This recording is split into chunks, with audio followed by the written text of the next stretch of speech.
everyone, welcome to the community classroom. This is Dr. Tracy McCarthy, psychologist, attorney, and educator, and we are going to be discussing the Moors and the Indians, and this includes the Indians in the East and the Indians in the West. This is a world tour.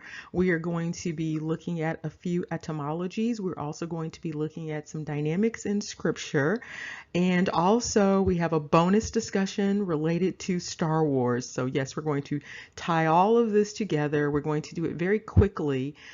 This was not planned as a part of the winding down. This is a result of a comment that just came in recently. And so we're not going to go in depth in terms of the analysis, but there will be some information provided, and you can continue on and do a little bit more exploration on the topics as you see fit. And it's from a commenter, Hannibal, and of all names, and it is a quote related to the Mexican War. And you can take some time to read this. What happened was, after seeing the comment, some research was done to track down this comment and the context of the comment. And what was uncovered was a little bit more information related to this particular comment. And so we're going to look at a newspaper clipping so that you can see a little bit more related to this comment and this Mexican border and this commentary related to the Moorish people in relation to Mexico.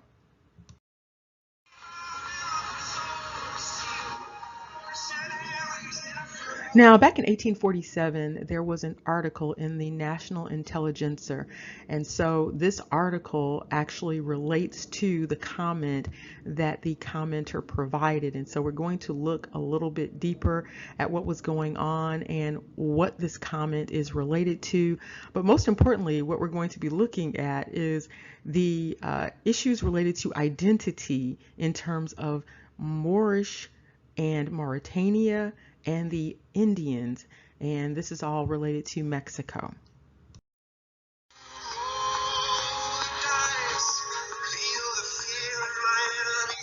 Okay, so here is the article, and it's a discussion related to the true boundary between what would be known now as the United States and Mexico. And so you can see the arrow pointing there to true boundary, and it mentions the two rivers, and one of those is actually the Rio Grande. And so this is in 1845, and it's talking about the boundary that is in the desert, basically, in relation to these two rivers.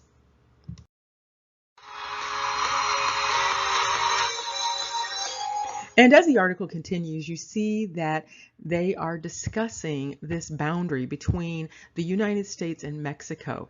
And part of the boundary discussion revolves around the idea of race. And there is a delineation in terms of the races that they believe belong in the different spaces. And so it's indicated that what would be considered the United States, that belongs to the Anglo-Saxons, the Anglo-Saxon race, and then what would be considered Mexico belongs to the Mauritanian races. And it's noted that it says races, and so that's very interesting.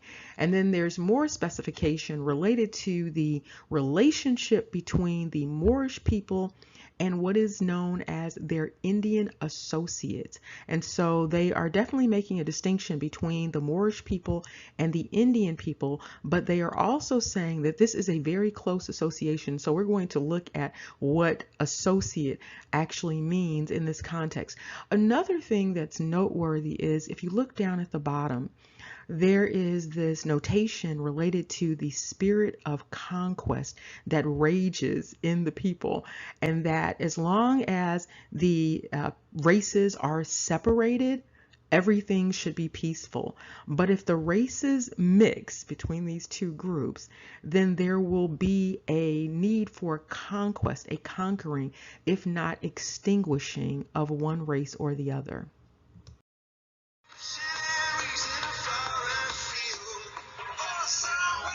Okay, Okay, so let's just quickly look at a few maps from that time period. And so here are some maps so you can see the different possessions, and you can see Mexico is a huge territory actually, and you can see the other territories around North America on the map. So you can see Oregon country, you can see unorganized territory, you can see the different spaces over to the right, which would be the southeast area, and then you have the northeast area.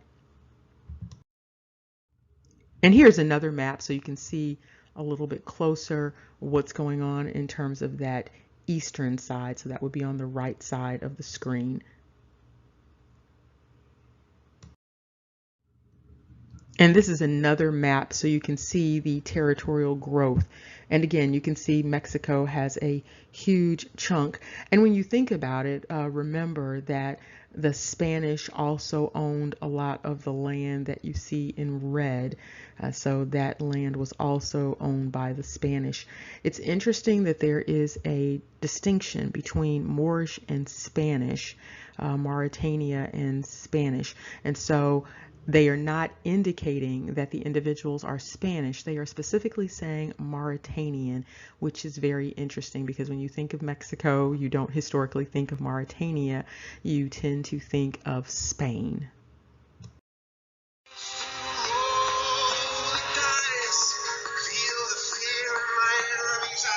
Okay, so now let's just revisit this dynamic related to associates. So this is some very interesting language. So they are definitely specifying that there is a difference between the Moorish people and the Indians, but they are also insinuating that there is a very close relationship between the Moorish people and the Indians. And so we're going to look at this word associate so that we get a clear picture of what is being stated here in terms of that relationship.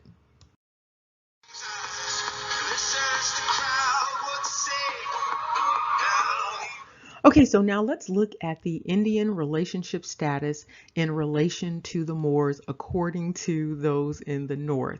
And so clearly they were distinguishing between the Moorish individuals and the Indian individuals.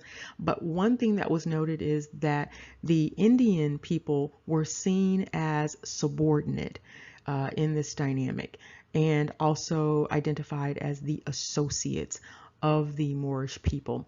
And so there was not a delineation of the Indian people actually being the owners of the land. It was given to the Moorish people in the eyes of the Anglo-Saxons. And so what you have here is this dynamic whereby the Indians are understood as partners or colleagues, companions, comrades, and also perhaps seen as junior members of this confederacy between the Moors and the Indians.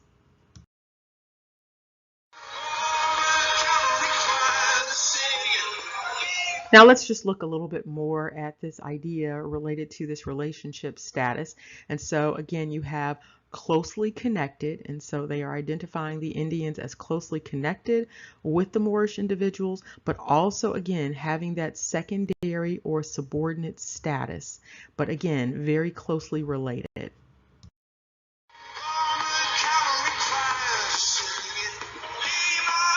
Now we are going to make a trip back over east to the other Indians. And one thing we've talked about this before is this relationship between India and Africa. And this also applies with the Moors and the Mandi. So you actually have a place in India, Moor Mandi.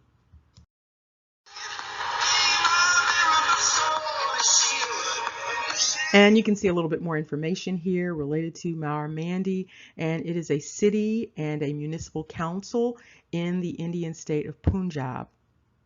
And you'll also notice if you look down an interesting notation in relation to Mansa city. So again, you have this interesting relationship between India, Africa, and the Americas.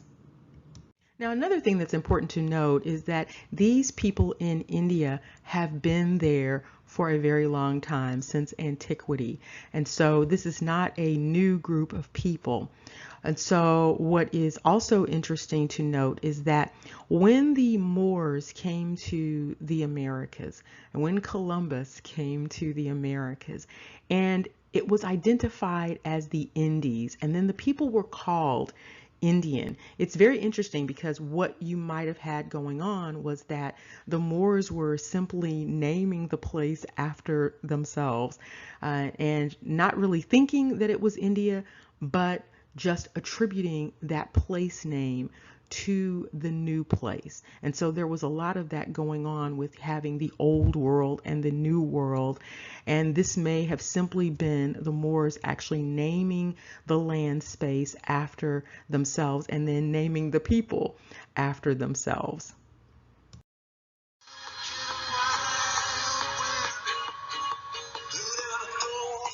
Now, we are just going to look at a few observations related to the history of the Moors. And these are some observations that will lead to some other avenues of research if you are interested in researching any of this any further.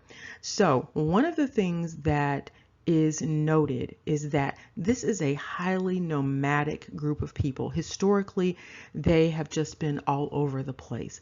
And what has also been noted is that there is a diaspora in terms of that male Y haplogroup, which also involves a significant amount of ethnic cleansing in all of the places that they have migrated to.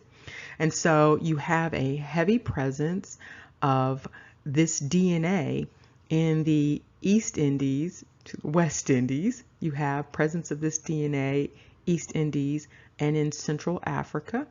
You also have this migration out of Asia, East Indies into Europe. You also have a migration from East Indies into America. And one commenter noted that America was also noted as or called India Superior in the 1500s. And so when there was that migration, there was again that renaming of things.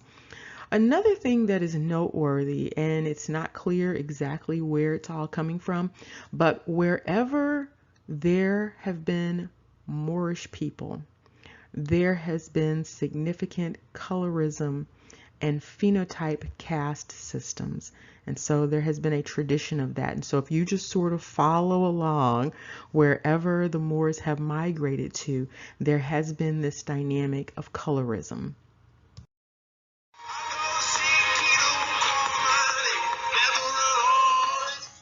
Okay, so another area of research that you might want to follow if you are interested in DNA and ancestry is the dynamic related to the R haplogroup for males.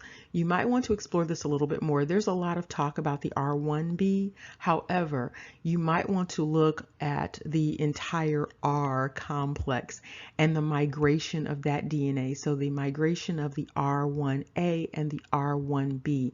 And you see there is the belief that it's related again to Anatolia. And so you might want to trace that and see the relationship between that and the migration of individuals identifying as Moorish for both the R1A and the R1B. Now, when looking at this dynamic related to the R, a number of things come up in terms of thinking. You have this dynamic where they are believed to have originated in North Asia, and also this dynamic of identifying them as perhaps mammoth hunters. And if you are aware of what a mammoth is, it's a member of an extinct group of elephants. But the other important thing is they are enormous in terms of size. And so this idea of a tribe hunting this mammoth animal is a very interesting dynamic with this R, the R1A, R1B. It's a very interesting dynamic. And what it leads to is the question of the size of these individuals. And so they are hunting this enormous animal in this theory. And the theory then should go that they must have also been enormous in terms of humans.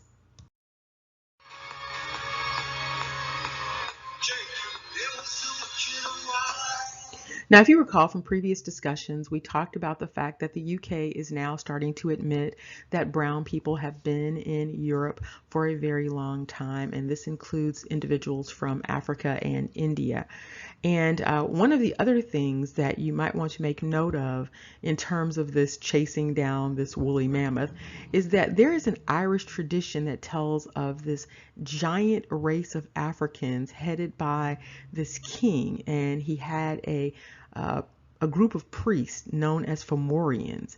And these individuals are identified in this Irish narrative as gloomy sea giants, and they are thought to have brought their skills from Africa via Spain. And there's also the notation that the original Celtic priesthood was identified as quote unquote black. And so there's this belief that these individuals migrated out of what would be the Iberian Peninsula area and migrated into the area of the Isles. And so this again is a very interesting dynamic and a very interesting oral tradition, this idea of giants, these African giants that migrated into that area.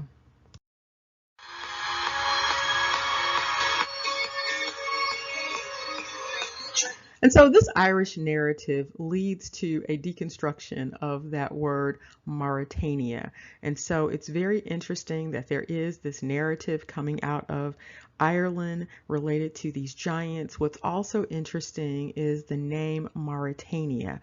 And so if you separate out the Mari and the Tania, you have an interesting dynamic. So you have the Moors and then you have the Tania. And Tania is a girl's name of Russian and Greek origin, and it means giant. And so you also have Titania, which means land of giants. And so you have this relationship between Mari and Tania coming together, suggesting that the Mari perhaps were giants.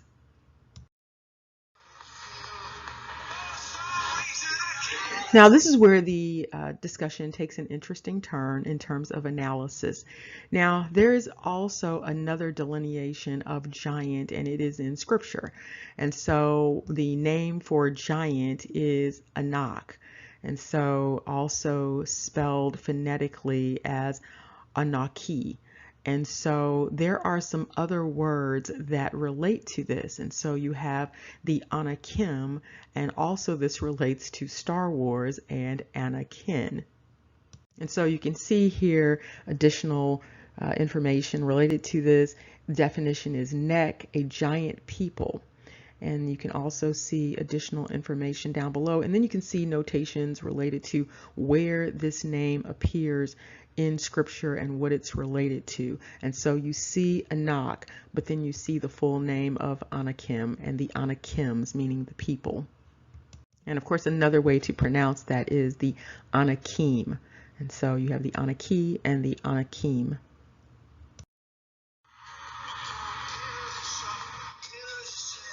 And here is additional discussion in Strong's Concordance related to Anakim. And you can see it comes from Anak again, or the Anaki.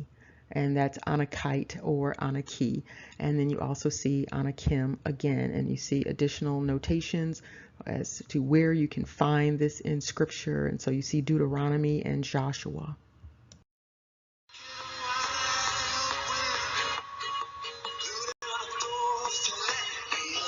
And here are some additional notations, and there is a focus on the individuals having a very long neck and being a giant race of people. And again, off to the right, you can see notations related to where you can find discussions in Scripture.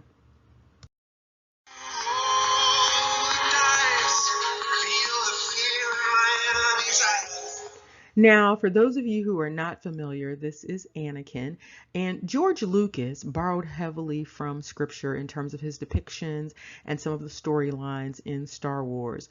And one of the dynamics, of course, that was borrowed was the name Anakin, which of course relates back to Anak, Anakim. And so you see Anakin when he was a little boy all the way through adulthood. And it's a spoiler if you're not familiar with Star Wars, but Anakin is actually Darth Vader. Vader. Now, if you recall, Darth Vader is extremely tall. He's basically a giant and he towers over everyone.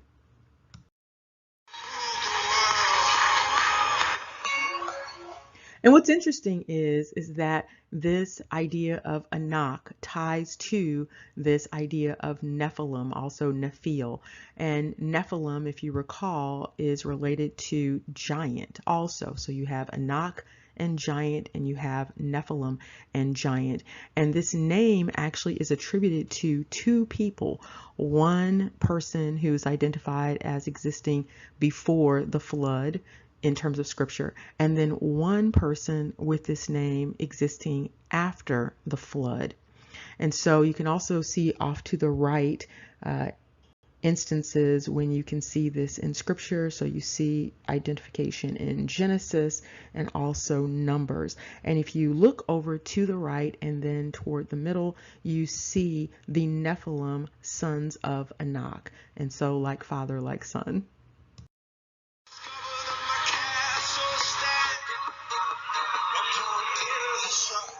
And here you can see an additional notation related to this name, and you see Nephal also meaning giant, Nephil, and also a feller, a bully or tyrant, a giant.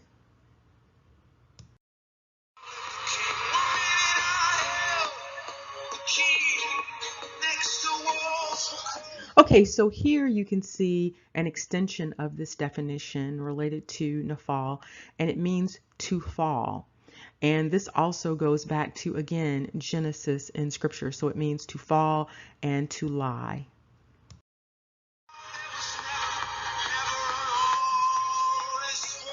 And you see another notation related to the deconstruction of this word and this Anak slash Nephi.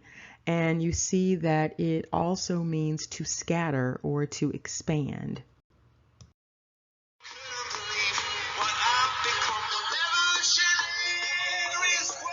Now, what's interesting is that there are a couple of geographic spaces that are named in relation to these names, Anak and Nephi or Nephi. And so you have a mountain in Ireland, and you can see a depiction of that here. And then there is something a little closer to home in terms of the United States.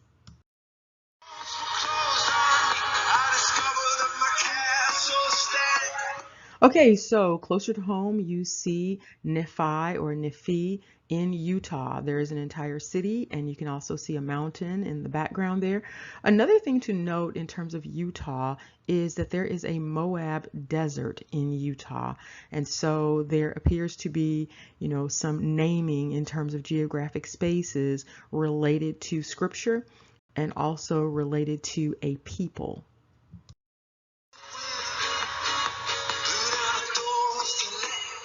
And connecting the dots further, we have a connection between Nephi and Anak and Lot. And so you can see here that you have a delineation for this name meaning, and it translates into a lot and cast, and also cast down, divided by lot. Again, this is tracing right back to Lot again, and of course you know that Lot is tied into the dynamic related to Moab.